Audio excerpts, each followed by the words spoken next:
Good morning, everybody. We are back. The show is called TBR SSF show, which simply means TBR Solution Sports Forum. It is myself, the Saubrey Boyz Walefatshe, together with Last Born. This morning, as you can see, I've got TBR, the big R up there. Last Born, welcome to the show and greet the viewers. Last Born?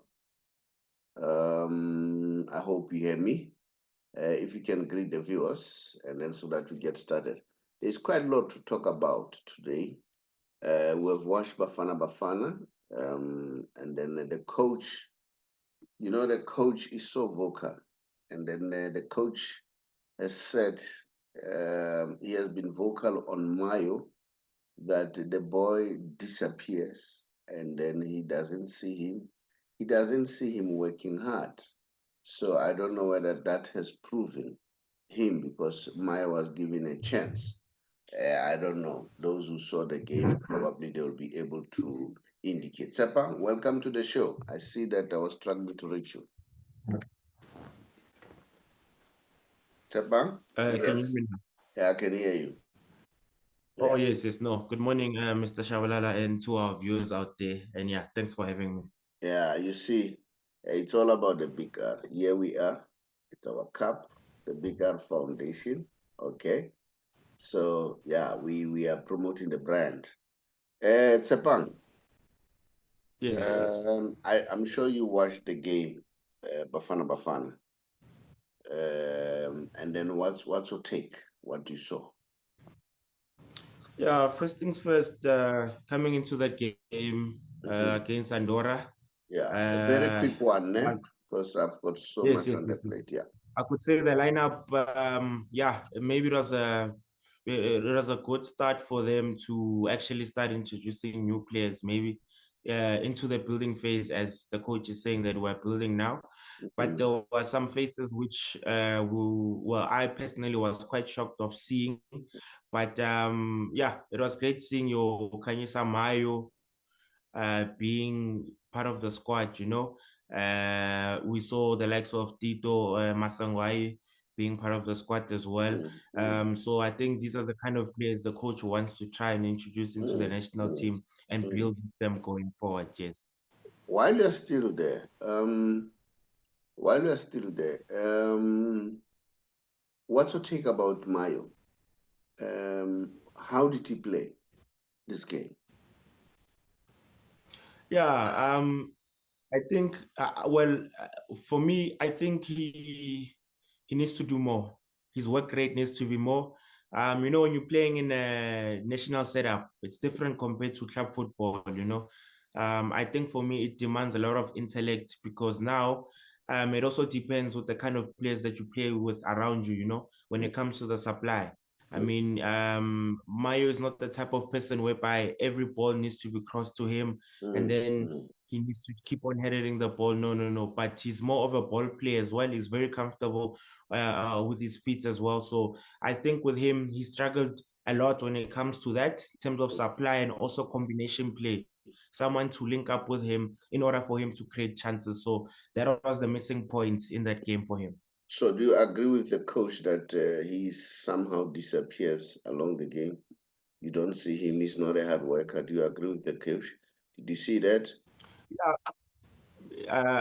Yeah, there's glimpse of it when it comes to the work rate, but you can't expect a striker to run all over the field the whole game, without even having anyone to accommodate him in terms of link play. That's why I'm saying there wasn't any player that would accommodate him in terms of linking up with him for him to be able to be in the game. So you can't expect him to, there's players that wait for certain moments to appear in a match, and that's fine, because there's different types of strikers. But I guess with our coach prefers the likes of your Mahopas, who can give him a lot in terms of work rate, and yeah, I think that's what our coach prefers, so yeah. You know why I'm saying this? Because you have a striker like Harry Kane who drops deep and come. The recent strikers, they play like that now. There's no striker that stays up front. They always come back and collect the ball and go forward. Well, Messi is another plus. Well, it's not even a striker anymore. But there's quite a lot of strikers, they come deep. But nevertheless, let's move on. We've seen that Mamelodi Sundowns, I'll talk about Mamelodi Sundowns. I've seen Dr. Kaizer Motaung saying, you know what? I hear people saying, Mamelodi Sundowns, and then look at the statement as according to Football News, all right? Let's check here. According to Football News, all right? And then, Dr. Motaung says they cannot just buy players for the sake of buying players. They don't want to compete with Mamelodi Sundowns. His argument is, what's the point of buying a player for 80 million and then you are only fighting for 15 million prize money, okay? He says they need to build. Remember, these are some of the sentiments that I echoed at some point. I said, I want to see them, if they don't want to compete in the market, I want them to go and do what La Masia did, Barcelona did, unearth talent, have scouts all over the world to unearth talent. Do you agree with Dr. Kaizer Motaung, coupled with what Robert Marawa said? Robert Marawa said that the problem with Kaizer Chiefs is not the management, it's the supporters. They put too much pressure. He made an example that, look, there was Ernest Milindorf who did well, according to him, and then having done well, but the supporters were putting too much pressure, and the guy nearly won the trophy. I don't know. What's your take? Yeah, I think when it comes to the signings part, it kind of makes sense on Chiefs' part, Kaizer Chiefs has always been an organization where they believe in development. But I guess that's something that they've just been missing out on in the past, I would say 10 years, that I think they've been getting it wrong when it comes to that department and the whole development side of things, I think that's just something that they need to work hard on more right now and fix the technical side of things when it comes to bringing in new players. I think they need to work hard when it comes to that, but not in terms of signings. Because when you look at signings right now, if I can look at the market in South Africa right now, there aren't too many players who could say that they would be fit for Kaizer Chiefs. Yes, there are players. I'm not saying there's no players, but when you look at how things are right now and how maybe when you look at the brand of Kaizer Chiefs, there aren't too many, because now people are forced, as supporters are forcing them to buy players maybe within outside the country and for so much money. But Kaizer Chiefs doesn't believe in that. So that's also another thing. And then also, with Ernest Middendorf, yes, I kind of agree with Robert Marau as well. He was building something there, which is true. It's just unfortunate that he was sent off at the end of the season when he lost the league in the last minutes. Yes, a bit of patience, I think, from the supporters as well, and needs to play its part. But the pressure as well from the supporters, we can see that it plays a huge role when at Kaizer Chiefs. Yeah.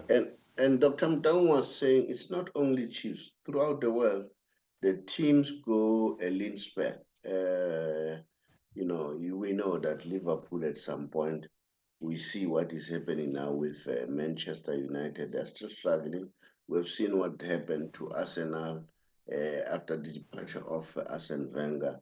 They haven't found their foot as they used to. So yeah, so those things do happen. And then, so you agree with Dr. Motaung that the supporters are not patient enough to give the team a chance to build. So are you also saying that the team should be given the opportunity to build? When it comes to the part, I love what you said about Manchester United and the whole transition phase that they're going through. Mm, I won't take long, but we must remember one thing. It's good to compare Manchester United with Kaizer Chiefs because back then there used to be those were the two teams I could say in South Africa and in the UK though that have a lot of titles. We know Manchester United has a lot of mm, titles in the mm, UK, mm, very dominant when it comes to cup titles, and Kaizer Chiefs as well. It was a good era back then, and you must check the squads as well. On mm, the team sheets, not too many high profile players that mm, Manchester United would have, but when it came to in terms of how to scout, how to get the right players, they were mm, spot on back then. But mm, now football has changed, times have changed, so they need to be mm, more aggressive in terms of their recruitment and mm, how they spot talents and how they need to enforce the whole organization, which I think it's something that they've been lacking as well a couple of years ago. I mean, with Manchester, it's been mm, ever since Alex Ferguson has left, they've been mm, struggling. It's over 10 mm, years. Same mm, thing with Kaizer Chiefs. Since the mm. whole era of them winning the league with their previous coach, they've been lacking the past 10 years. So I think they need to start changing things now because the old system cannot work, but they need to start adapting and figuring things out in terms of how they're going to start rebuilding the whole organization. I would say if they are to do well, as far as I'm concerned, from the position where I'm in, why can't they hire Pito? Pito has done it with Mamelodi Sundowns. He went to Mamelodi Sundowns. They were struggling. They were almost going to be relegated when he came in, and then it took him some years to put things together. And then he built the team, in all departments. All right, he brought the new culture all together, whereby players would come in like a real job, knocking on starting time early, knock off at the late hours in the afternoon. Not this thing of 3 hours because they spend 3 hours, the next thing they have a lot of time at their disposal. And then what do? Then you end up seeing all these funny things happening, going to the malls and then abusing alcohol and so on. So yeah, that'd be my position. All right. We hear rumors that Nabi could be the coach to join Kaizer Chiefs, but I don't know. That's my opinion. Now, let's move on.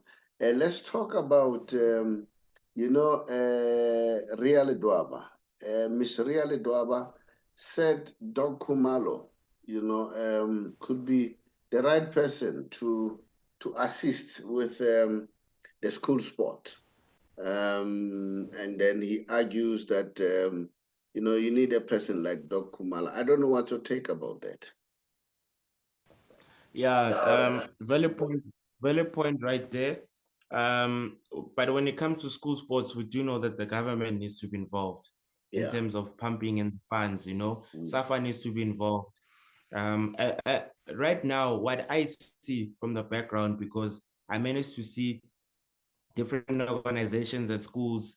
It's mm, mostly international companies right now that are on board, that are mm, coming in South Africa and mm, starting to do their own school sports programs, mm, soccer mm, development. mm, It's mostly international based companies that are coming in right now than mm, local companies being involved or our government being involved, which is mm, wrong, and it shouldn't be like that. mm, I mean, the likes of School of Excellence. They need to start fixing School of Excellence. mm, School of Excellence is not doing well at the moment. Their mm, facilities are really not up to par, at the moment. I mean, School of Excellence is also mm, being run by SAFA, but SAFA is not taking care of them.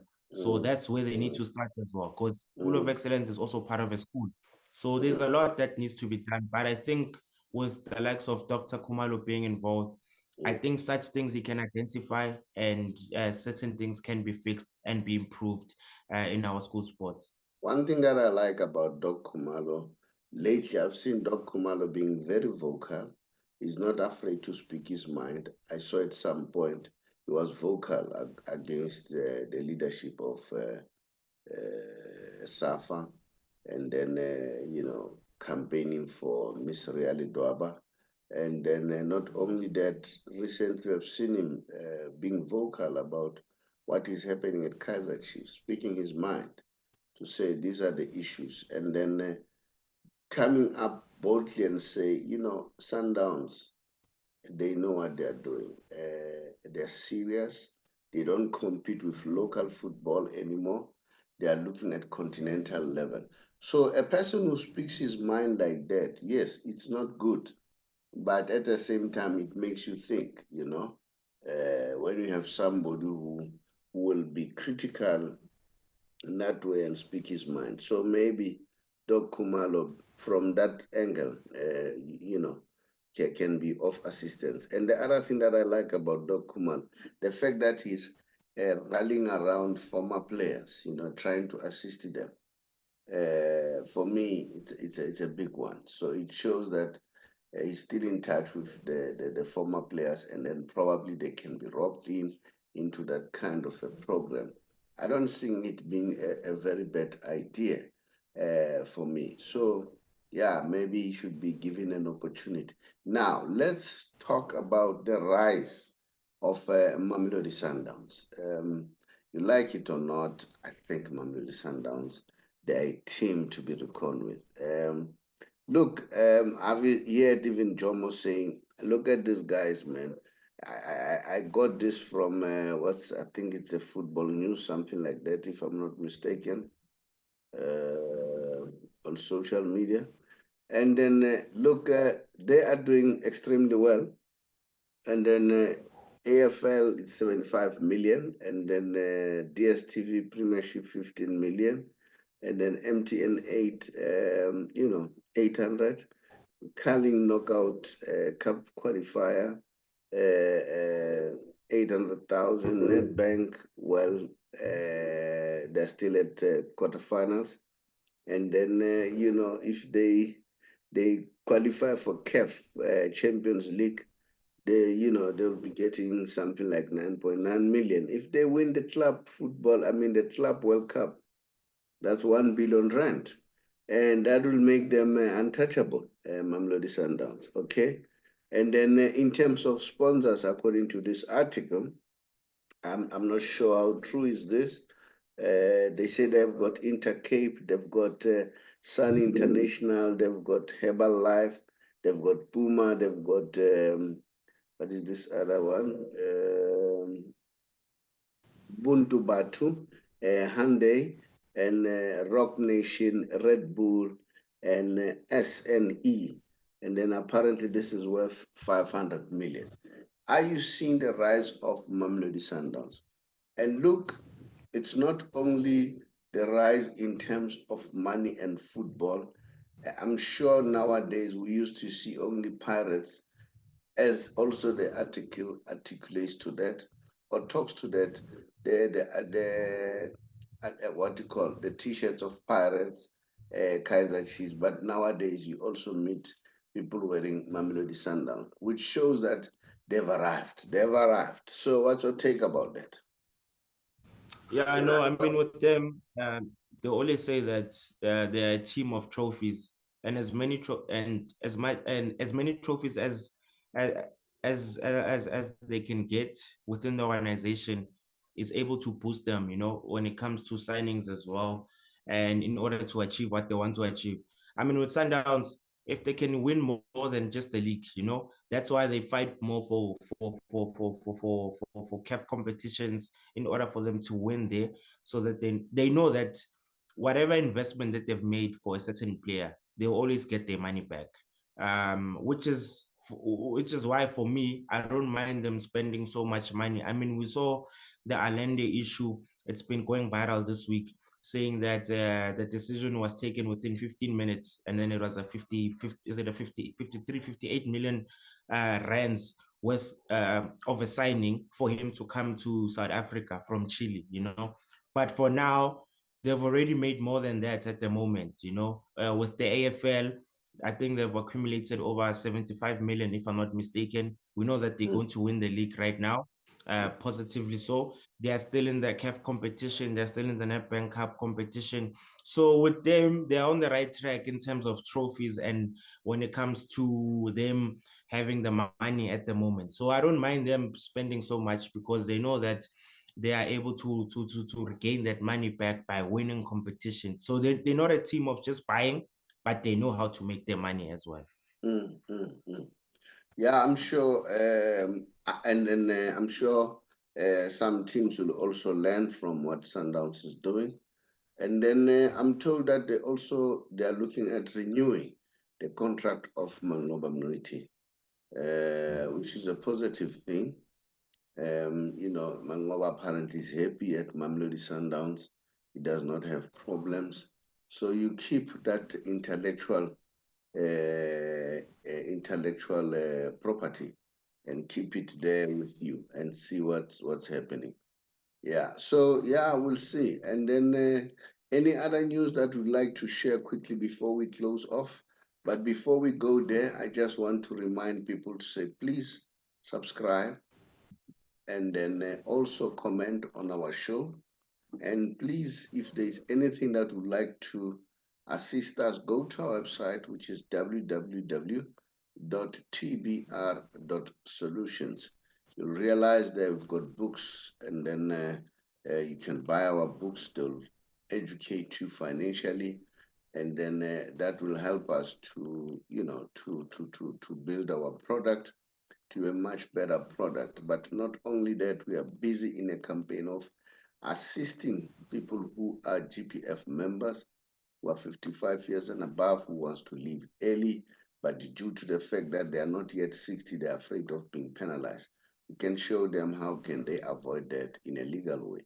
Not only that, we have a lot of people who have debt review status who were tricked to be under debt review. They were fooled to say, no, it's a debt consolidation. And the two concepts are not the same. Whereas they were tricked to go under debt review. And they can't do anything. So if you want to clear those thing, judgment or blacklisting, just contact us. Drop us a WhatsApp on 060-936-7560. 060-936-7560. Tshepang, what do you want to say? No, good luck to Bafana Bafana on Tuesday again against Algeria. Looking forward to seeing the squad and how they'll be able to, you know, come out of this one as well, and the players as well that we will be going to introduce on the game. I hope they can improve on their last performance. That's what we want to see, improvement, and this is the right time, I think, for them to start showing us which direction are they headed going forward. So yeah. Now, I've heard the rumor that what would happen if Hugo Bros leaves, and then who do you think would be the coach? Who do you think? I know that Hugo Bros, we hear that he suggests that Helman Mkhalelo should continue. But what's your take? Who should lead Yeah, the it's a tough Bafana one for Bafana? now. Yeah, it's a tough one for now. And for me, I don't have anyone in mind at the moment besides Coach Pito. So yeah, I think it will be a blow because we haven't seen any candidates at the moment. But for me, I just have Coach Pito on top of my mind. But even Coach Benny McCarthy he might be available since his contract at Man United is ending at the end of the season as well. I saw there were links as well when it comes to him. So yeah, it'll be, I don't know. Yeah, but it'll be interesting to see what's going to happen. Yeah. For me, Coach Pito will be the good person to be there. And I still believe that a coach like Habu Sondo, still they can still rob him to because Habu is good in recruiting players. Look at the Yeah. players who are playing in the PSL who were harnessed by Habu during his time here in Tembisa here. And I heard somebody saying that you know what, you underestimate Habu Zono at your own peril. So yeah, we'll look at it. Yeah, we need those guys to come and assist the Doc Khumalo with all the legends being brought together and see what can they contribute. Last one, thank you so much. Much appreciated. It is your time. And then you graciously donated your time to us. Bid the viewers farewell. No, thank you very much to the viewers out there and to you also, Mr. Shabalala. Can they keep on supporting us, like, subscribe, and let's spread the word and let's talk football. Thank you very much. And share our show with some of your groups. And yeah, and then tell us where you want us to improve. Much appreciated. Thank you so much. Bye-bye.